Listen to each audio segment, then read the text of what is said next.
GDF amplia horário de funcionamento do comércio de rua. Morre o ator Paulo Gustavo. Consórcio pede reavaliação da Anvisa à vacina Sputnik V. E Autódromo de Brasília será reformado.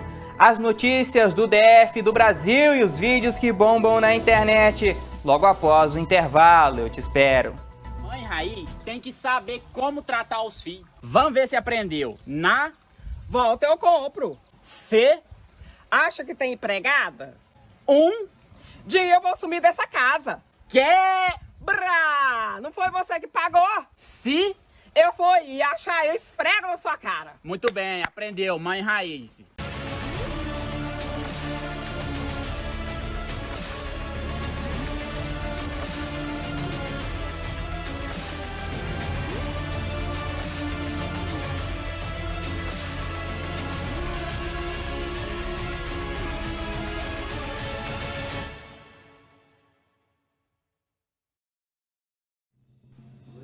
Olá, boa tarde, eu sou Francisco Coelho e a partir de agora você fica muito bem informado comigo. Para começar, a ampliação no horário de funcionamento do comércio de rua no Distrito Federal. Com a redução na taxa de ocupação de leitos de UTI e a inauguração de um hospital de campanha, o GDF decidiu ampliar os horários. O governo do Distrito Federal decidiu ampliar o horário de funcionamento do comércio de rua, salões de beleza e agências de viagem, a partir das 9 da manhã. O toque de recolher na capital segue de meia-noite às 5 da manhã. Aqui no Distrito Federal, houve uma redução na taxa de ocupação de leitos de UTI. E já são mais de 464 mil vacinados contra a Covid-19. E agora os postos de vacinação seguem vazios. Muitas pessoas têm recusado a vacina e por isso a Secretaria de Saúde do DF prepara uma campanha para incentivar as pessoas a se vacinarem com as vacinas AstraZeneca, Pfizer e Coronavac. O secretário da Casa Civil do DF garantiu a segurança da vacina e que as pessoas precisam se vacinar para reduzir aí a taxa de contágio no Distrito Federal. Vamos se vacinar, né, pessoal? Olha só, o Brasil vai ficar em 14º lugar no ranking mundial de desempregados. A crise econômica provocada pelo novo coronavírus ajudou a puxar a taxa de desemprego no país.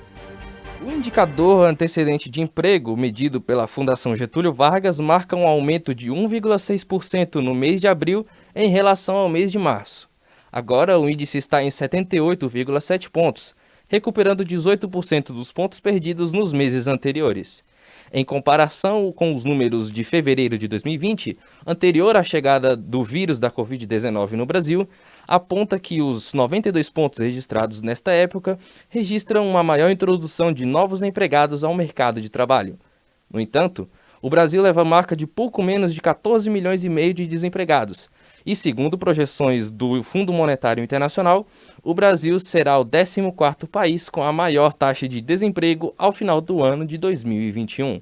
Reportagem, Paulo Martins. A Secretaria de Saúde do Distrito Federal decidiu ampliar o repasse de recursos ao IGES-DF.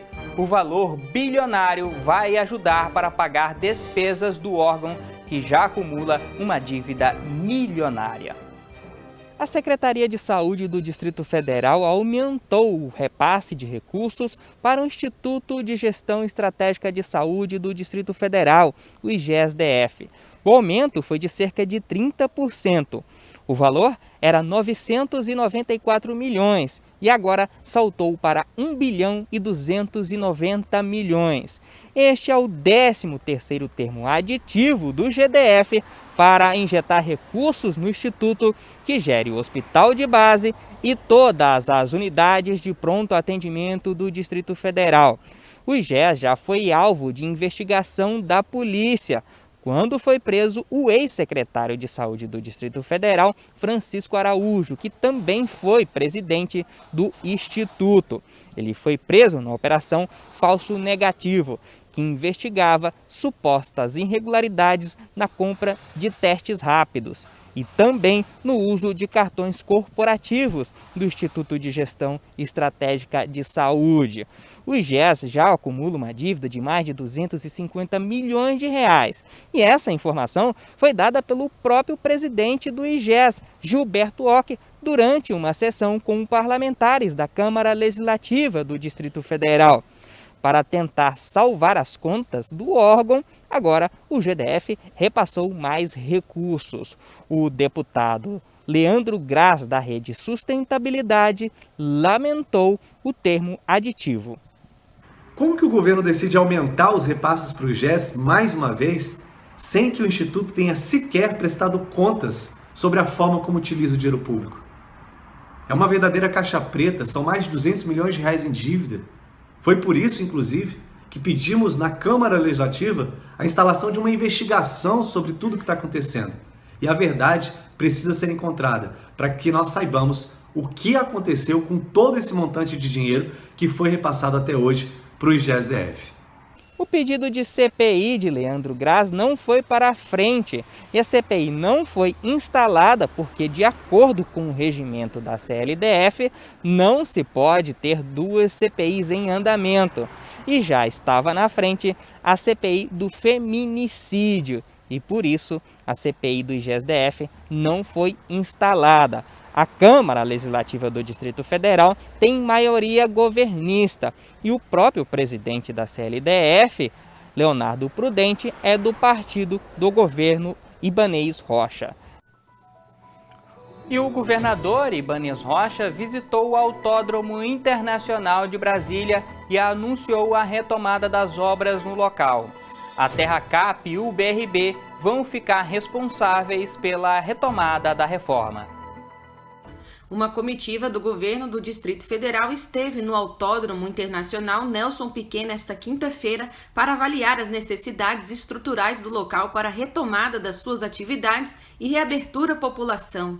Nos planos do governo estão a reforma dos 5,4 quilômetros de pistas, assim como a instalação de toda a infraestrutura de segurança necessárias para voltar a receber competições automobilísticas.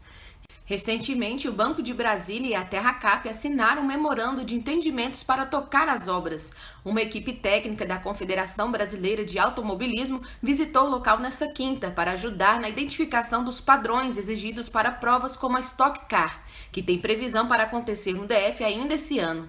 A Rígido Engenharia é a empresa especializada em consultoria para autódromos e pistas de alto desempenho, que vai fazer um diagnóstico atual do autódromo. O estudo, que deve ser concluído em até 90 dias, vai apontar o que é necessário para a recuperação do asfalto. Nele também serão apontados os elementos de segurança que precisam ser feitos para o autódromo estar apto a receber competições novamente. Aqui é Clarice Gurias para a TV União Brasília. E a Receita Federal espera receber cerca de 32 milhões de reais dos valores devidos dos brasileiros ao imposto de renda, que termina o prazo de indicação no final do mês de maio. Um projeto foi aprovado no Congresso Nacional, permitindo a ampliação da entrega do imposto de renda até o mês de junho, mas ele foi vetado pelo governo federal e o prazo termina no final deste mês. Se você não fez o seu imposto de renda, é bom fazer logo. Vamos ver a reportagem. Há 28 dias do fim do prazo, quase metade dos contribuintes ainda não acertou as contas com o Leão. Até o momento, 17.217.336 contribuintes enviaram a declaração do Imposto de Renda Pessoa Física, 52,8% do previsto para esse ano. O balanço foi divulgado pela Receita Federal com dados apurados até às 11 horas desta segunda-feira. Neste ano, o fisco espera receber até 32.619.749 declarações. No ano passado, foram enviadas 31.980.146 declarações. O prazo da entrega começou em 1º de março e vai até às 23 horas e 50 minutos do dia 31 de maio. A data limite foi adiada em um mês para suavizar as dificuldades no recolhimento de documentos impostas pela pandemia da Covid-19.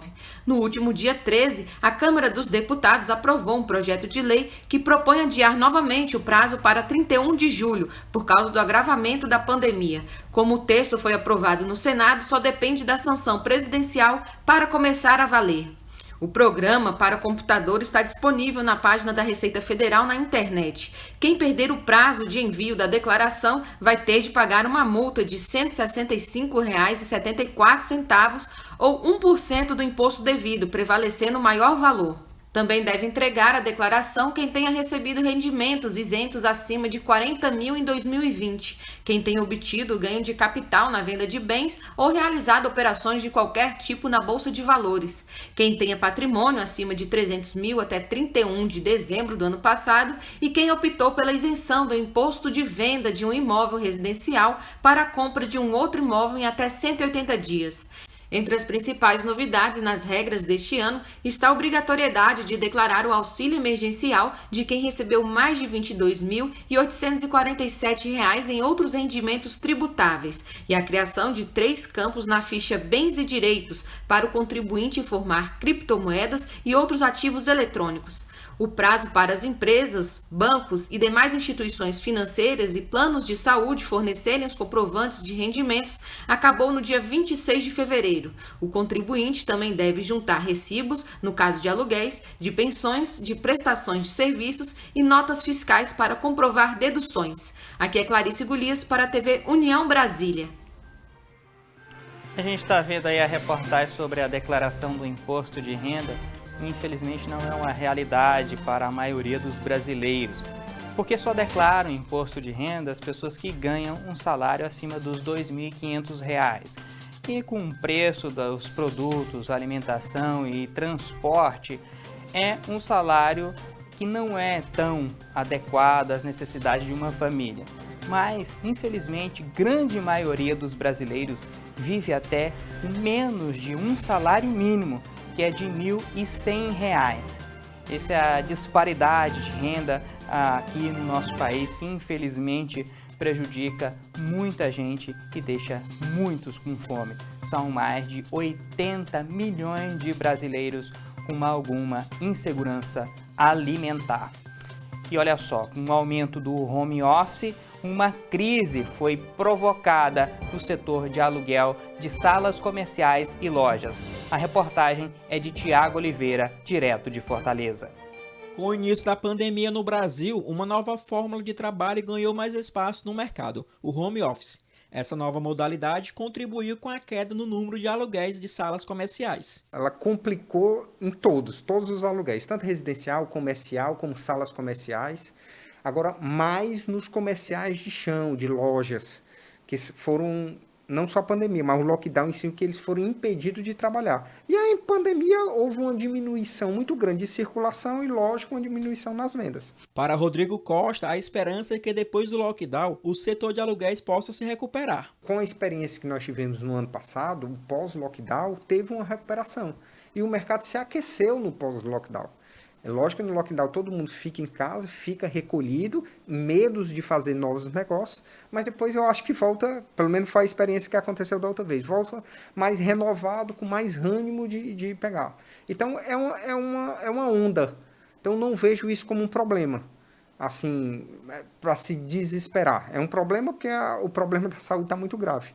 Então, a gente se retrai um pouco agora no lockdown, renegocia, mas com certeza, logo depois disso aí, as coisas vão melhorar. O empresário Alisson Oliveira tinha alugado uma sala comercial para a sua empresa, mas devido à pandemia teve que entregar o espaço para o proprietário. Desde 2019, eu trabalhava numa sala comercial, numa incubadora, e isso durou até março de 2020, quando foi decretado a quarentena, né, o lockdown, e a gente teve que trabalhar home office. E até setembro eu ainda estava mantendo aquela sala. Teve alguns descontos, né? O pessoal da incubadora foi muito gentil, a gente renegociou aquele período. Mas depois eu vi que o negócio estava funcionando sem aquela sala. Então eu resolvi entregar por conta dos efeitos da pandemia e também da produtividade que tinha se mantido em gestão de home office. O vice-presidente do Cresce deixou um recado para os proprietários de salas comerciais que estão com os inquilinos devendo aluguéis. Sempre conversar, sempre renegociar. Nós temos um volume muito grande de administração de imóveis e eu sou advogado de dezenas de imobiliárias e nós não tivemos nenhum caso, porque o meu aconselhamento é sempre conversar. Ano que vem tem eleições gerais e você já viu, né? A disputa, infelizmente, já começou. E nessa época começa aquela troca de acusações. Um falando do outro, inventando uma mentira, criando uma confusão. E aí a gente fica perdido e também até aquelas pessoas honestas que querem se candidatar, se envolver com a política, acabam prejudicadas com um discurso de ódio. Mas saiba que para isso há previstas multas para pessoas que provocam ódio na internet em tempo de eleições. O discurso de ódio propagado nas redes sociais contra pré-candidatos em publicações durante o período pré-eleitoral pode configurar propaganda antecipada negativa e até gerar multa. O entendimento é do Tribunal Superior Eleitoral.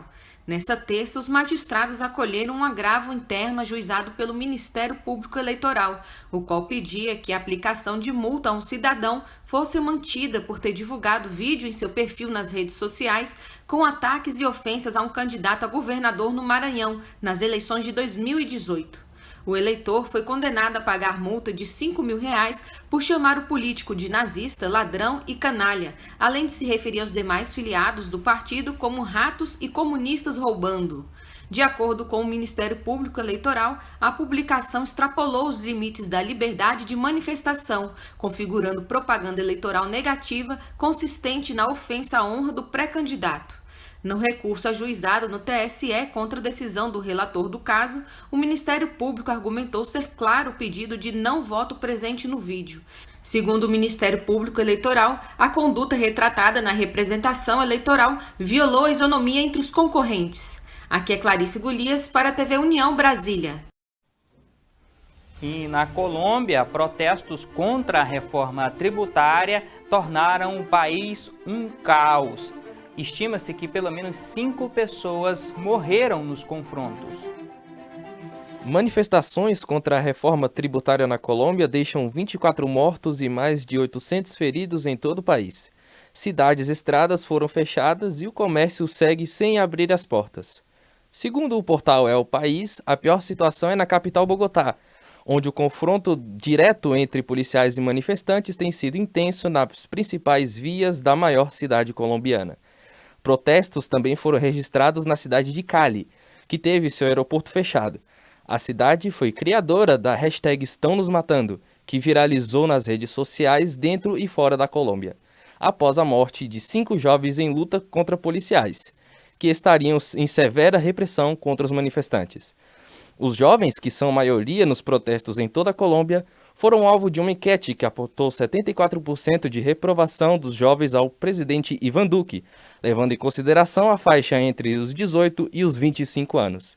O texto da reforma, que é o motivo das revoltas, visa o aumento de uma série de impostos. O presidente Duque respondeu à imprensa sobre os episódios que já duram uma semana, dizendo que está negociando com o legislativo para amenizar as medidas. Reportagem Paulo Martins.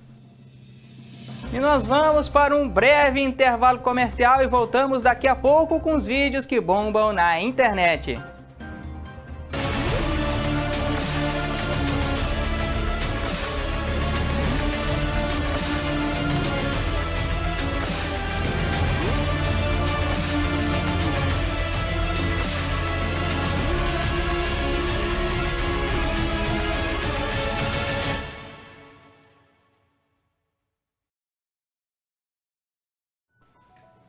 Já voltamos e nós vamos direto com os vídeos que bombam na internet para alegrar o nosso sábado. Vamos ver!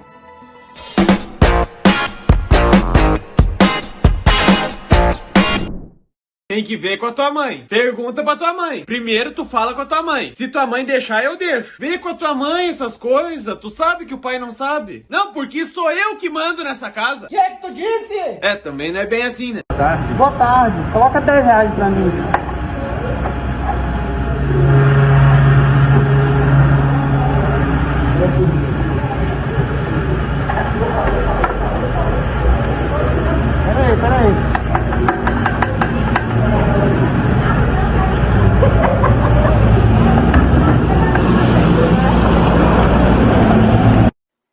aquela música lá, velho?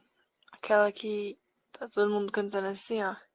Pega o pato, quen, quen, quen. Pega o pato, quen, quen, quen. Pega o pato, quen, quen, quen. Pega o pato, quen, quen, quen. Pega o pato, pega o...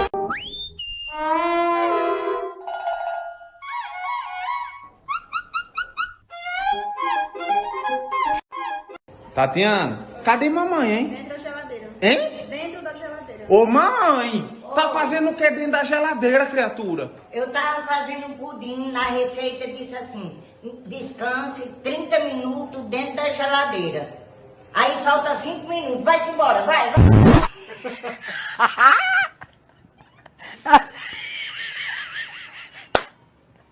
Vamos ver se você é uma mulher raiz mesmo. Fala, estou com raiva, preciso conversar. Não foi nada. Fala, não pode ir no futebol. Pode ir. Não saia com seus amigos. Vai lá com seus amiguinhos. Fala, eu já sei de toda a verdade. Eu vou te fazer só uma pergunta. Fala, não quero que você faça isso. Quer saber? Faz o que você quiser. Cuidado com o meu copo aqui pra não bater aqui. Cuidado com o meu copo. Também você bota esse copo aqui no meio do caminho? Vou botar esse copo aqui que eu quero ver quem vai bater, vai derrubar esse copo. Vai pra lá. Ah, meu Deus do céu. A Dani senta com carinho, só não pode se apaixonar. Que baixaria que é essa aqui no seu quarto? Vou rezar mais um pouquinho pra minha vida melhorar. Ai, filho, que susto. Eu pensei que eu tinha te perdido pro mundo. Que isso, mãe? Jamais. Ai, que vontade de folgar igual ontem. Ah, mas ontem você folgou? Achei que vontade nem ontem. É muito fácil de identificar o homem hétero. Top. Por quê? Ele tá sempre com uma camisa de botão que não serve nele. Que os botões estão assim, ó. Sempre a perna é fina, porque eles não malham perna. Aí eles têm um corpinho de sabirila, que é perna de sabiá, peito de gorila. Parece um cone invertido. Às vezes você só precisa fazer o papel de enrolado, assim, né? Pra enrolar o enrolador que acredita que tá te enrolando.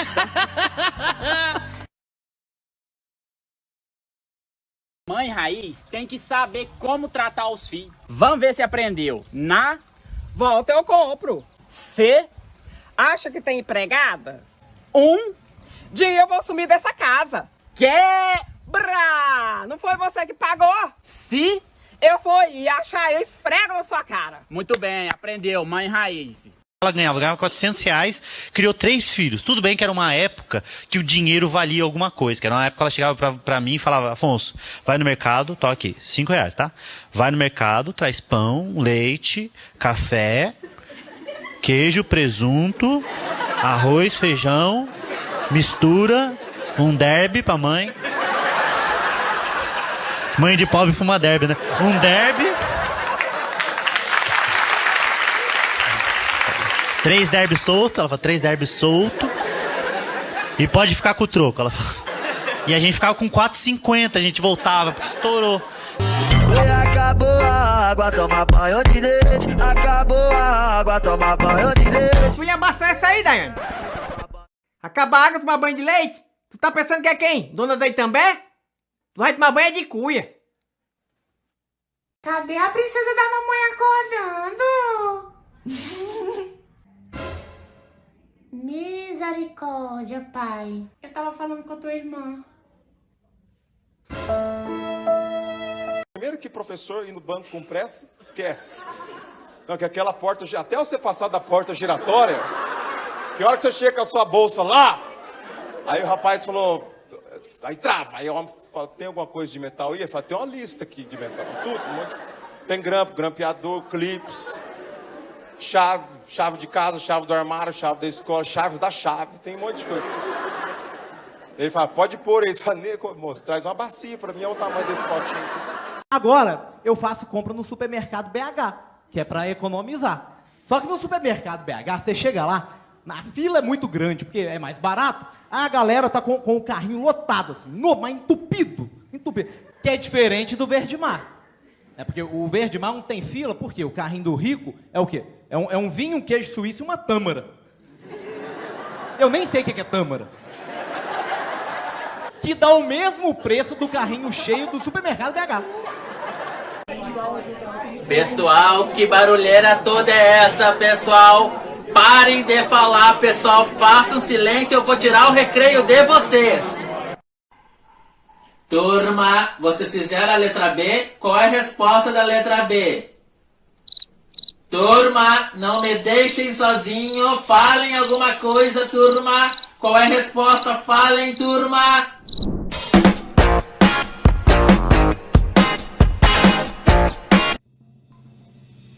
Bacana, né?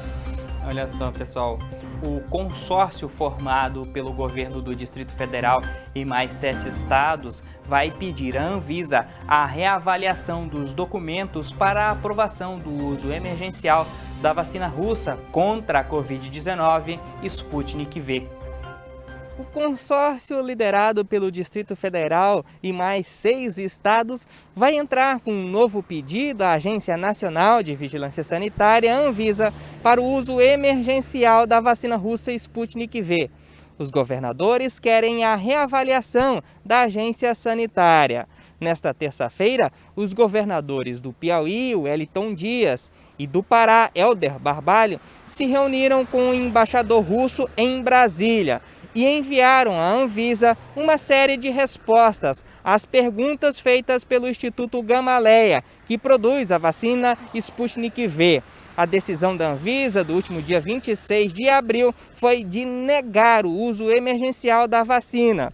Os governadores já tinham negociado a compra de cerca de 28 milhões de doses das vacinas para serem distribuídas entre os estados do consórcio. Mas a agência sanitária disse que não teve acesso a todos os documentos e ao laboratório de produção da vacina na Rússia. Agora, os governadores entregaram essa série de documentos que comprovariam a eficácia e a segurança da vacina. A Anvisa ainda não respondeu se vai fazer uma nova avaliação. Os governadores também cogitam entrar com uma nova ação no Supremo Tribunal Federal, pedindo a autorização judicial para a utilização da vacina. A seca intensa que está atingindo parte do centro-oeste e do sul do país pode provocar perdas financeiras na produção de grãos. E com menos grãos para vender, o preço vai nas alturas e, com isso, os alimentos também sobem. Vamos ver. O clima seco dos últimos dias pode afetar a produção de milho no Brasil. No centro-oeste, o maior produtor de grãos do país, a seca já dura cerca de 50 dias e vai afetar a produção de grãos no centro-oeste. Por lá, é no período de inverno a maior produção de grãos do país. A expectativa era produzir cerca de 100 milhões de toneladas de milho nesta safra, mas com a forte estiagem, a Conab já estima perdas de 10 milhões de toneladas de grãos. Não é só o Brasil que está sendo afetado pela estiagem, pelo clima. Também os maiores produtores de grãos do mundo, os Estados Unidos, China e Argentina. No hemisfério norte, o problema é com um forte frio e as nevascas. Já no hemisfério sul, é a seca, o sol forte que afeta a produção.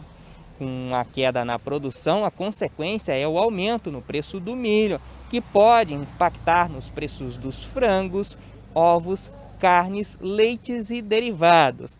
É um aumento aí na inflação no bolso dos brasileiros.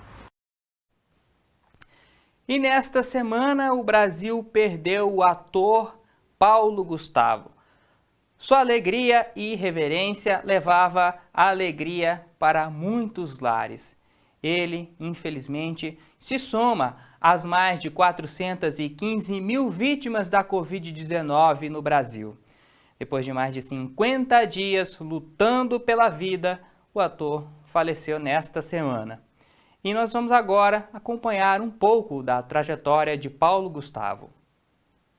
Paulo Gustavo ganhou visibilidade no final de 2004, quando integrou o elenco da peça Surto. Na ocasião, apresentou o personagem humorístico Dona Herminha. Após sua formatura, em janeiro de 2005, deixou o elenco de Surto e passou a integrar a peça Infraturas. Nesse período também começou a fazer pequenas participações na TV, como na novela Prova de Amor da Record e na série A Diarista da Globo. Em 2006, estreou o espetáculo Minha Mãe é uma Peça, que ganhou uma adaptação para o cinema em 2013 e uma continuação em 2016.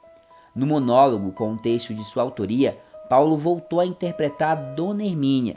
Construída através de suas observações domésticas e vivências, ela reúne os aspectos mais cômicos da personalidade de uma típica dona de casa de meia-idade, sempre à beira de um ataque de nervos. Sua atuação lhe rendeu uma indicação ao prêmio Shell de melhor ator. Paulo Gustavo voltou a protagonizar um título novamente nos palcos em 2010 para apresentar o espetáculo Hiperativo, dirigido por Fernando Caruso. Em 2011, ele tornou-se o apresentador do 220 volts. Em junho de 2013, estreou na produção para a TV o sitcom Vai Que Cola, no Multishow, que ganhou uma adaptação para o cinema no ano de 2015. Em 2014, o ator esteve em um novo programa, o reality Paulo Gustavo na Estrada, do Multishow. Em 2017, deixou o Vai Que Cola e entrou no programa A Vila, junto com Catiúcia Canoro, com o roteiro de Leandro Soares. Em 2018, gravou o DVD da peça Minha Mãe é uma Peça na Concha Acústica do Teatro Castro Alves, na cidade de Salvador. Nascido e criado em uma família de classe média da cidade de Niterói, na região metropolitana do Rio de Janeiro, estudou no tradicional Colégio Salesiano durante o ensino fundamental. Assumidamente bissexual desde a sua adolescência, casou-se em 20 de dezembro de 2015 com o dermatologista Thales Bretas. No dia 13 de outubro de 2017, Paulo anunciou em seu Instagram que ele e seu marido iriam ser pais de um casal de gêmeos, chamados Gael e Flora, através de uma barriga de aluguel. Mas os bebês morreram em um aborto espontâneo. Pensaram em desistir da paternidade, mas procuraram outra barriga de aluguel. E em 18 de agosto de 2019, em uma postagem em seu Instagram, ele anunciou o nascimento dos filhos do casal, chamados Romeu e Gael, de barrigas de aluguel diferentes. Criador de Dona Hermínia e de outros personagens inesquecíveis, ele estava internado desde 13 de março no Hospital Coparistá, em Copacabana, na zona sul do Rio. A piora no quadro de saúde de Paulo Gustavo aconteceu na noite de domingo. Ele vinha apresentando melhoras significativas, chegou a ter redução de sedativos e bloqueadores e a interagir com médicos e também com o marido, Thales Bretas. À noite, no entanto, sofreu uma embolia pulmonar. Nesta terça, um novo boletim informou que o ator estava com quadro irreversível, mas mantinha os sinais vitais. Às 9h12, no entanto, foi constatada a morte do ator. Com uma trajetória de enorme sucesso no teatro, na TV e no cinema, Paulo Gustavo deixa o marido, Thales, e 2 filhos pequenos, Gael e Romeu, além do pai, Júlio Marcos, da irmã Juliana Amaral e da mãe, Dea Lúcia Amaral, que inspirou a criação de Dona Hermínia. Eu sou Alex Cunha, para a TV União Brasília.